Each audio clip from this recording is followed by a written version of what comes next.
দেখেন এটা কি করলাম আমি, একটি ত্রিভুজের দুই বাহুর দৈর্ঘ্য যথাক্রমে, একটি ত্রিভুজের দুই বাহুর দৈর্ঘ্য 26 আর 28 এবং ক্ষেত্রফল 182 বর্গমিটার হলে বাহুদ্বয়ের অন্তর্ভুক্ত কোণ কত? দেখছেন দেখছেন, ত্রিভুজের দুই বাহুর দৈর্ঘ্য দেওয়া আছে আর ক্ষেত্রফল দেওয়া আছে, বলছে ওই দুই বাহুর, যে দুই বাহুর দৈর্ঘ্য দেওয়া আছে ওই দুই বাহুর অন্তর্ভুক্ত কোণ চাইছে। তার মানে এবার থেটা চাইছে, থেটা চাইছে, বুঝছেন? তার মানে আমাদের এরিয়ার সূত্র কি? Area is equal to half into দুই বাহুর গুণফল ইন্টু এই দুই বাহুর অন্তর্গত কোণের সাইন, মানে সাইন থেটা। এই থেটা বের করতে বলছে। এই এরিয়ার মান দেওয়া আছে 182, তাহলে 182 ইজ ইকুয়াল, এটা যেটা 13। আচ্ছা, এইগুলো এই পাশে গুণ আছে, এই পাশে ভাগ করে দিই, তাহলে এরিয়া 182 ইজ ইকুয়াল টু 13 গুণ 28 গুণ সাইন থেটা। এগুলো এই পাশে নিয়ে আসেন, তাহলে 182, দরকার নেই কাটাকাটি করেন, 13 দিয়ে যায় কিনা দেখেন তো। 18 মধ্যে 13 যায় একবার, থাকলো 5, 5 পরে 2 52, 4 13 52।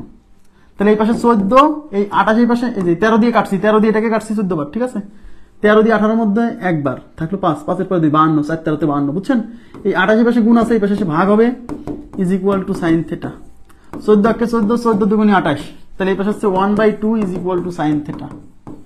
তাহলে আমার যদি থেটার মান বের করতে হয় তাহলে এই সাইন সরাতে হবে, সাইন সরাতে হলে এই পাশে একটা সাইন আনতে হবে। তাহলে হাফ মানে সাইন কত ডিগ্রি? হাফ মানে সাইন 30 ডিগ্রি, সাইন 30। উভয় পাশ থেকে সাইন সাইন কাটা, তাহলে থেটা ইজ ইকুয়াল টু 30, তার মানে দুই বাহুর মধ্যবর্তী কোণ 30, বুঝছেন? দুই বাহুর মধ্যবর্তী কোণ 30। সিম্পল না? একেবারে সিম্পল।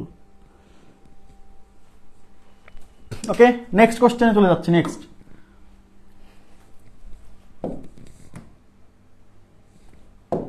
নেক্সটে কি বলছে? সমকোণী ত্রিভুজ এবিসি বলে দিছে।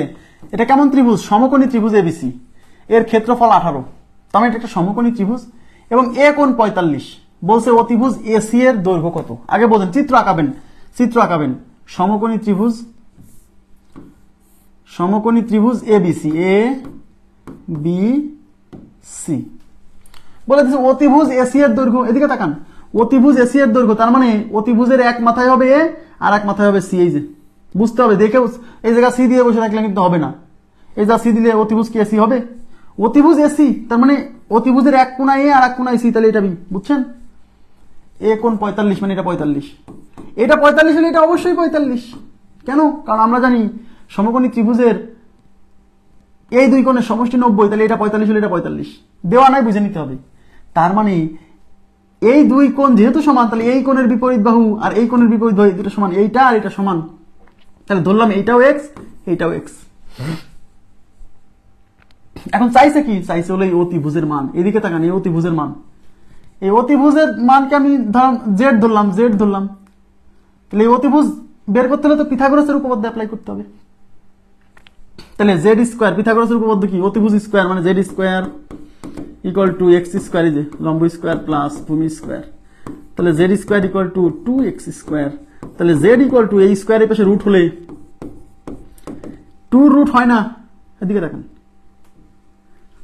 তাহলে জেড ইকুয়াল টু 2 রুট হয় না, তাই রুট 2 থেকে যাবে, আর এক্স স্কোয়ার, এই স্কোয়ার আর রুট কেটে এক্স, তাহলে রুট 2x। এখন এই জেড এর মান মানে অতিভুজের মান যদি বের করতে চান, এই এক্স এর মান বের করতে হবে, আর এই এক্স এর মান বের করার জন্য ক্ষেত্রফলের মান দিয়ে আছে 18। আর আমরা জানি এটা যেহেতু সমকোণী ত্রিভুজ, সমকোণী ত্রিভুজের ক্ষেত্রফল হচ্ছে হাফ ইন্টু ছোট দুই বাহুর গুণফল।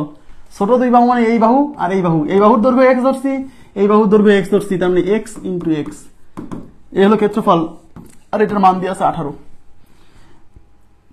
এই দুই ওই পাশে যে গুণ হবে, এক্স আর এক্স মিলে এক্স স্কোয়ার, এই দুই ওই পাশে গুণ করে 18 × 36, তাহলে এক্স ইকুয়াল টু রুট 36, তার মানে এক্স এর মান হচ্ছে 6। এই এক্স এর মান এখন এখানে বসাই দিলে অতিভুজ হচ্ছে রুট 2 × 6, তাহলে 6 সামনে আসলে 6 রুট 2, অতিভুজের মান 6 রুট 2, এই যে 6 রুট 2, বুঝছেন?